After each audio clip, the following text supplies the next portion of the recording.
سلام ګرانو زده کوونکو، په دې هیله چې روغ جوړ او صحتمند اوسئ. ګرانو زده کوونکو، زما د نن ورځې لوست دی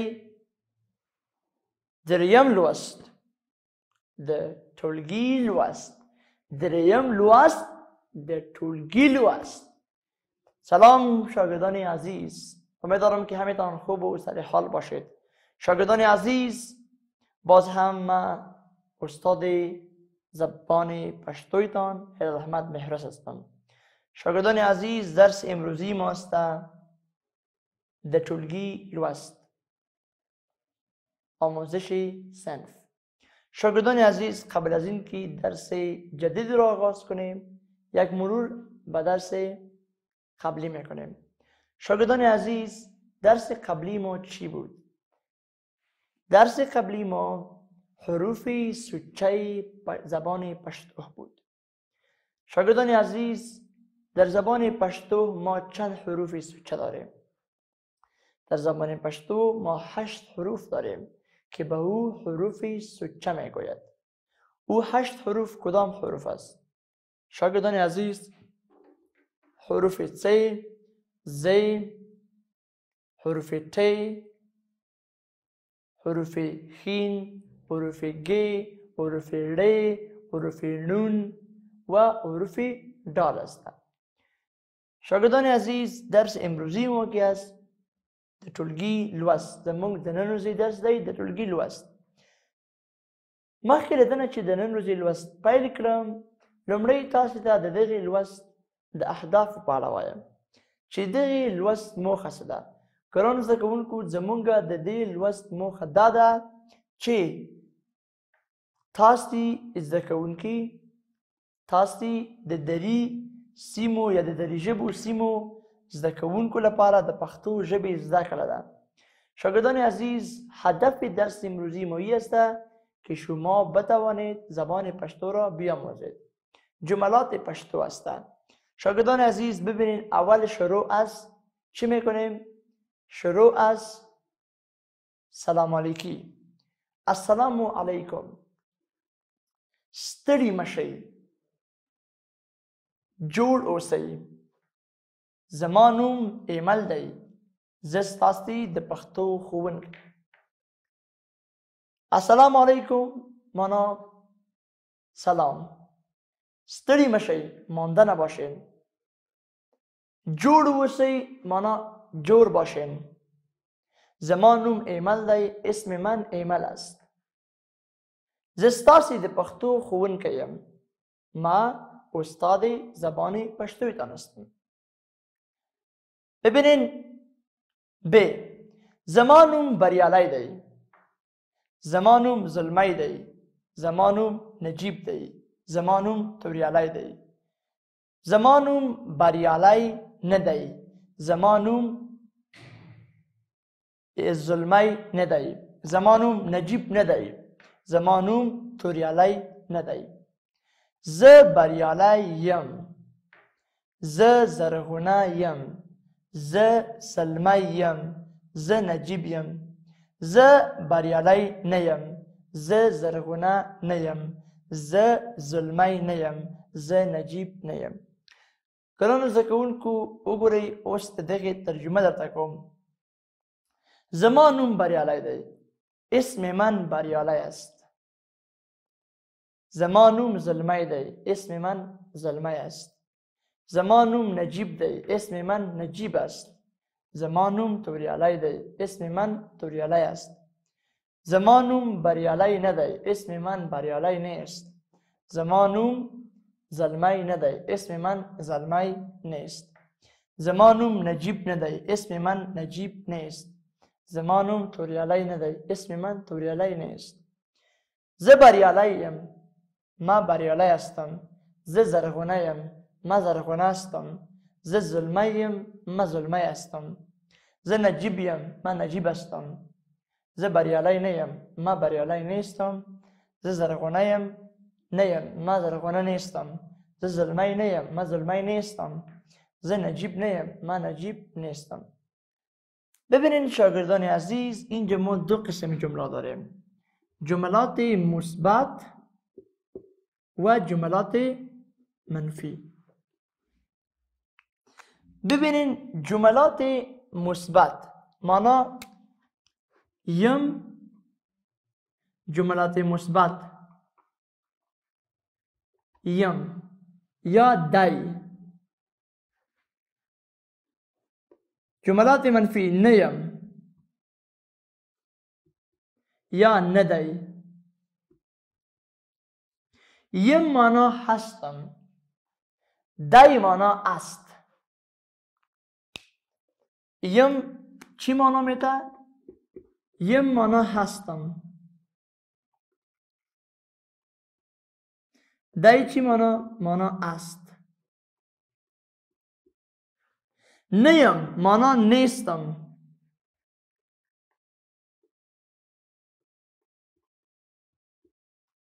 و ندای مانا نیست.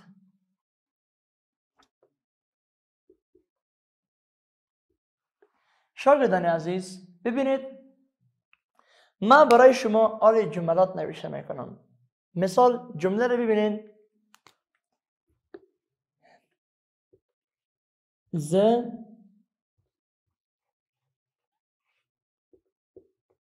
استاد یم.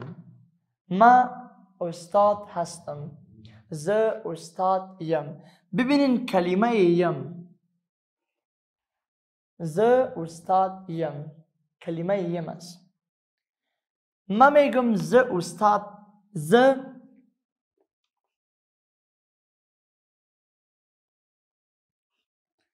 شاگرد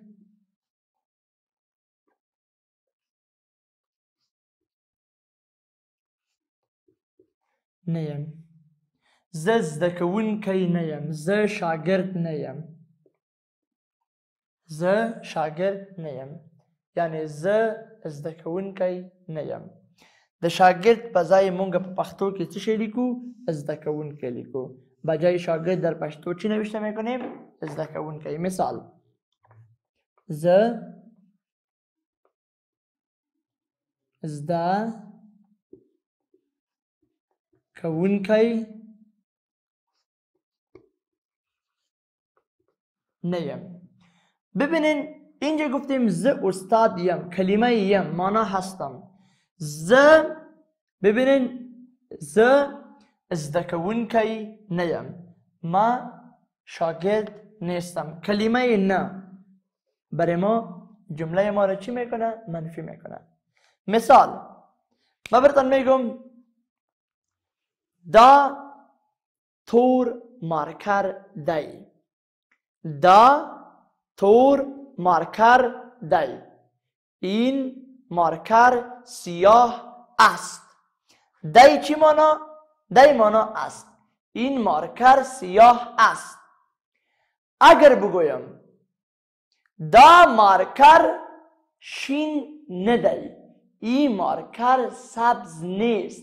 این مارکر سبز نیست. ندی مانا نیست، دی مانا است. ببینین مثبت منفی.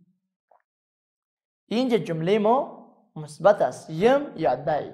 و نیم یا ندی این جملات چی است؟ جملات منفی است. شاگردان عزیز ببینین، اگر ما بگویم باران دی، باران دی، ببینین بسیار کلمه ساده.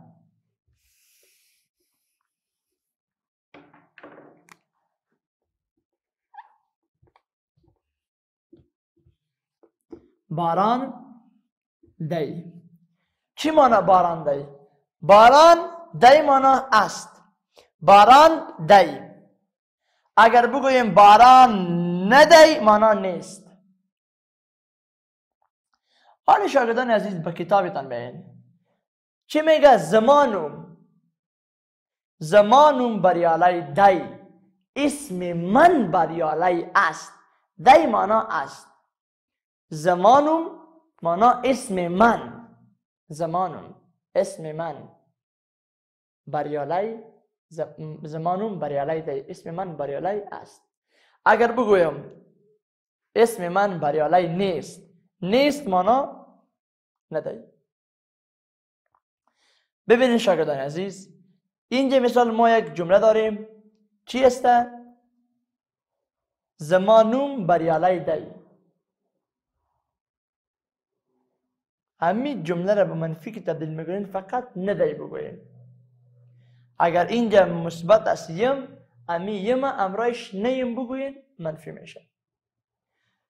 شاگردان عزیز، شما کلمه یم، نیم، دی، ندی به خاطر از این 5 جمله شما بنویسید که در او جملات مثبت باشه، کلمه یم آمده باشه، یعنی هستم.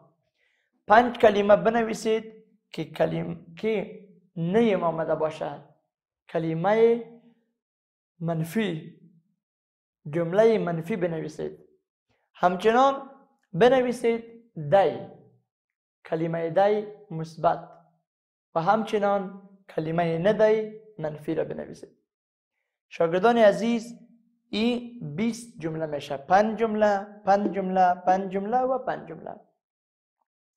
قرآن زده کوونکو 15 جملې ولیکئ چې په هغې کې د یم کلمه راغلی وي، لکه زه یو هلک یم، زه مسلمان یم، زه د افغانستان یم، زه شاگرد یم، زه 14 کلن یم. مثال جملې جوړې کړئ چې په هغې کې یم راسي، او 15 جملې جوړې کړئ چې په هغې کې نه یم راسي، 15 جملې جوړې کړئ چې دی راسي، 15 جملې جوړې کړئ چې نه دی راسي. ګرانو زده کوونکو، دا ستاسې دنده ده، تاسې به دا سرته رسوئ. ګرانو زده کوونکو، وګورئ یو ځل بیا هم زه تاسو ته د نن ورځې درس وایم تر څو ستاسې سم زده سي. وګورئ، السلام علیکم معنا سلام، ستړي مشئ معنا مانده نباشید، جوړ اوسئ معنا خوب باشید. زما نوم ایمل دی، اسم من ایمل است، زه ستاسې د پښتو ښوونکی یم. وګورئ، زما نوم بریالی دی، زما نوم زلمی دی، زما نوم نجیب دی، زما نوم توریالی دی، زما نوم بریالی نه دی. وګورئ، نه دی، نه دی منفي، یم یم مثبت، نه یم نه یم منفي کیږي. لکه زه بریالی یم، زه بریالی نه یم، یو مثبت ده بل منفي دی. ګرانو زده کوونکو، زمونږ لوست په همدې ځای پای ته رسېږي. تر بیا لوسته پورې تاسې په لوی رب سپارم. ښه ورځ، د خدای په امان.